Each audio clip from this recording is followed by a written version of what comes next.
Hello students, நம்ம இந்த video 11th பயாலஜிக்கான ஆனுவல் எக்ஸாமோட ஒரிஜினல் கொஸ்டின் பேப்பர் மாடல் விதம் பசங்களை பார்க்குறோம். ஸோ வீடியோ வந்து ஃபுல்லாக பார்த்துட்டு இந்த கொஸ்டின் பேப்பரில் இருக்கக்கூடிய அனைத்து கொஸ்டின்களும் நம்ம பசங்க நல்லா படித்து வச்சிருப்பா. இதுலேருந்து பல கேள்விகள் நிச்சயமாக நடக்க போகும் தேர்வு கண்டிப்பாக கேட்பாங்க சொல்கிறேன். ஸோ அதனால் இதே மாதிரி மற்ற எல்லா சப்ஜெக்ட்ஸ்க்கு இம்பார்ட்டன் நோட்ஸ் கைட்ஸ் எல்லாம் தெரிஞ்சுக்கணுச்சுன்னா இப்போ தான் நம்ம சேனல் ஃபஸ்ட் டைம் பார்க்குறேன், சப்ஸ்கிரைப் பண்ணிட்டு இந்த வீடியோ ஃப்ரெண்ட் ஷேர் பண்ணி விட்டுருங்க. கீழே டிஸ்கிரிப்ஷனில் வாட்ஸ்அப் குரூப் லிங்க் இருக்கும், போய் ஜாயின் பண்ணுறேங்க. சரி வாங்க ஸ்டூடெண்ட்ஸ், வீடியோக்குள்ள போயிடலாம். உங்களுக்கு நான் கொஸ்டின்ஸ் எல்லாம் படிக்கிறேன். ஒருவேளை இதுக்கு நான் ஆன்சர் வேணும்னு வச்சுன்னா கமெண்ட் செக்ஷனில் ஆன்சர் போடுங்க, இதுக்கு ஆன்சர் கொடுத்துறேன் சரிங்களா.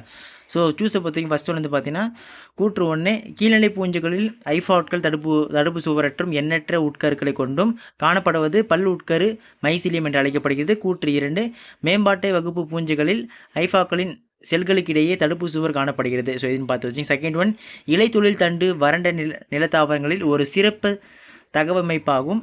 இலைத்தொழில் தண்டினை கிளை இலை என்றும் அழைப்பர். இக்கிளை இலைக்கு எடுத்துக்காட்டு டேஷ். தேர்ட் ஒன், இரு பக்கசீர் கொண்ட மலர்கள் என்ன டேஷ். ஃபோர்த் ஒன், செல் சுழற்சியின் எஸ் நிலையில் டேஷ். ஃபிஃப்த் ஒன், பிடிஎன்ஏவில் ஒரு முழு திருப்பத்திற்கான கார இணைகளின் எண்ணிக்கை டேஷ். சிக்ஸ்த் ஒன், விரைப்பழுத்தம் உடைய செல்லில் டேஷ். செவன்த் ஒன், C3 சுழற்சியில் நுழையும் ஒவ்வொரு CO2 மூலக்கூறுகளுக்கும் தேவைப்படும் ATP மற்றும் NADPH எண்ணிக்கை டேஷ் ஆகும். நெக்ஸ்ட்டு எயித் ஒன், சரியாக பொருந்தியுள்ளதை தேர்ந்தெடுக்க. ஓகேங்களா. ஸோ மேட்ச் பார்த்து வச்சுங்கப்பா. ஓகேங்களா. ஓகே ஸ்டூடெண்ட்ஸ், மேலே இருக்கக்கூடிய 1 மார்க்ஸ்க்கு ஆன்சர் வேணும், கமெண்ட்ஸில் ஆன்சர் போட்டு விடுங்க. இதே மாதிரி நம்ம பசங்களை இம்பார்ட்டன்ட் கொஸ்டினில் வேணா கீழே டிஸ்கிரிப்ஷனில் வாட்ஸ்அப் குரூப் இருக்குது, அதை ஜாயின் பண்ணுங்கள். 2 மார்க்ஸ் பார்த்து முடியும். நம்ம பசங்க ஒரு முக்கியமான விஷயம் சொல்லியிருப்பா. அதாவது தமிழ்நாட்டில் ஒவ்வொரு மாவட்டத்திலும் ஒவ்வொரு விதமான கொஸ்டின் பேப்பர் வந்து பார்த்தீங்கன்னா மாவட்ட வாரியாக எடுப்பாங்க.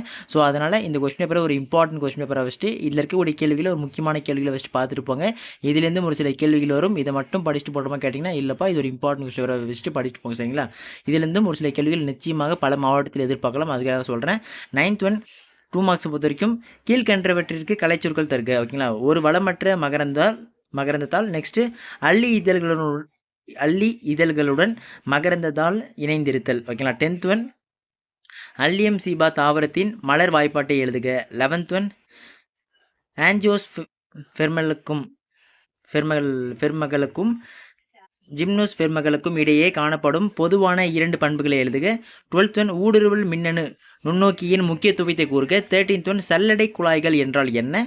14th ஒன், சதைப்பற்றுள்ள தாவரங்களில் சுவாச ஈவு மதிப்பு 0 ஏன். ஓகேங்களா. ஓகே ஸ்டூடெண்ட்ஸ், மேலே கூட 2 மார்க்ஸ் வெரி வெரி இம்பார்ட்டன்ட்பா. ஸோ இதுக்கப்புறம் 3 மார்க்ஸை பொறுத்த வரைக்கும் பகுதி ஈல.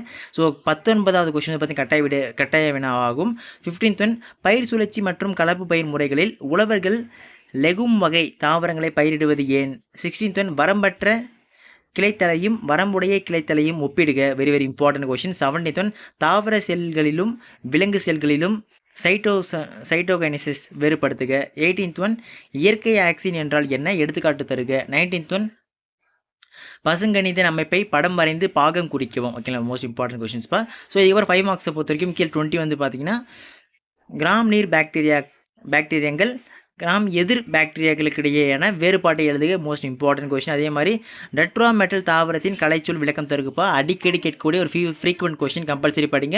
21, பொட்டாசியம் அயனி கடத்தல் கோட்பாட்டை படத்துடன் விவரி அல்லது கிளைகாலிசிஸ் சுழற்சியை எழுதுக. ஓகேங்களா. Most important கொஸ்டின்ஸ்ப்பா. ஸோ இப்போ வந்து பார்த்தீங்கன்னா பயோசுவாலஜி பார்க்கலாம். ஸோ உயிரி விலங்கியல். ஸோ இதில் சூஸ் பொறுத்த வரைக்கும் பார்த்தீங்கன்னா ஃபர்ஸ்ட் ஒன், நுமேட்டிக் காற்றை கொண்ட எலும்புகள் காணப்படும் உயிரி டேஷ். செகண்ட் ஒன், திசுக்களுக்கு இடையில் பொருட்கள் கசிவதை தடுக்கும் அமைப்பு டேஷ் ஆகும். தேர்ட் ஒன், கரப்பாம்பூச்சியின் பார்வை வகை டேஷ் ஆகும். ஃபோர்த் ஒன், கீழ்கண்டவற்றுள் எது நுரையீரலில் நடைபெறும் வாயு பரிமாற்றத்தை சிறப்பாக விளக்குகிறது.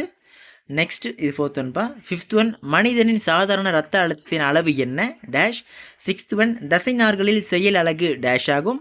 7th ஒன், பிளாஸ்மாவில் இன்சுலின் அரை ஆயுட்காலம் டேஷ். 8th ஒன், இஸ்டின்கிளாஸ் எதில் பயன்படுத்தப்படுகிறது. ஓகேங்களா. ஓகே ஸ்டூடெண்ட்ஸ், ஸோ மேலே கூட 1 மார்க்ஸ் பார்த்து வச்சுங்க. ஸோ இதுக்கப்புறம் நெக்ஸ்ட் 2 மார்க்ஸை பொறுத்த வரைக்கும் ஸோ 9th ஒன், சிற்றின கோட்பாட்டில் சார்ல்ஸ் டார்வின் பங்கு யாது. வெரி வெரி இம்பார்ட்டன்ட், அடிக்கடி கேட்கக்கூடிய முக்கியமான கேள்வி. 10th ஒன், தவளை ரத்தத்தின் பகுதி பொருட்கள் யாவை. 11th ஒன், எரித்ரோபாய்டின் என்றால் என்ன, அதன் பணிகளை குறிப்பிடுக. 12th ஒன், மராஸ்மஸ் நோயின் ஏதேனும் 2 அறிகுறிகள் பற்றி எழுதுக. Most important கொஸ்டின்ப்பா. 13th ஒன், காற்று பைகளின் அமைப்பை படம் வரைந்து பாகங்களை குறி. ஓகேங்களா. நெக்ஸ்ட் 14th ஒன், மனிதரில் கார்னியா மற்றும் மாற்று சிகிச்சை பொதுவாக நிராகரிக்கப்படுவதில்லை ஏன்? ஓகேங்களா? ஸோ இதுக்கப்புறம் நெக்ஸ்ட் பகுதி 3 மார்க்ஸை பொறுத்த வரைக்கும் 19 கட்டாய வினாவாகும். ஸோ 15th ஒன் பிளவு உடற்குழியை உணவு பாதை உடற்குழியுடன் ஒப்பிடுக. 16th ஒன் தவளைகளின் பொருளாதார முக்கியத்துவத்தை பற்றி எழுதுக. 17th ஒன் சிறுநீரக பணிகளை நெறிப்படுத்தும் 3 ஹார்மோன்கள் யாவை? 18th ஒன் ஆட்ரினல் கார்டெக்ஸின் அடுக்குகளையும் அதன் சுரப்பிகளையும் எழுதுக. 19th ஒன் செயற்கை முறை விந்தூட்டத்தின் பயன்களை எழுதுக. Most important கொஸ்டின்ப்பா. ஸோ இதுக்கப்புறம் 5 மார்க்ஸை பொறுத்த வரைக்கும் 20 வந்து ஏ வந்து எப்திலியம் என்றால் என்ன? அதன் பல்வேறு பண்புகளை தருக. அல்லது காற்று நுண்ணறை மற்றும் திசுக்களின் இடையே இரத்தத்தின் வழியே ஆக்சிஜன் மற்றும் கார்பன் டை ஆக்சைடு பரிமாற்றம் நடைபெறும் முறையை விவரி.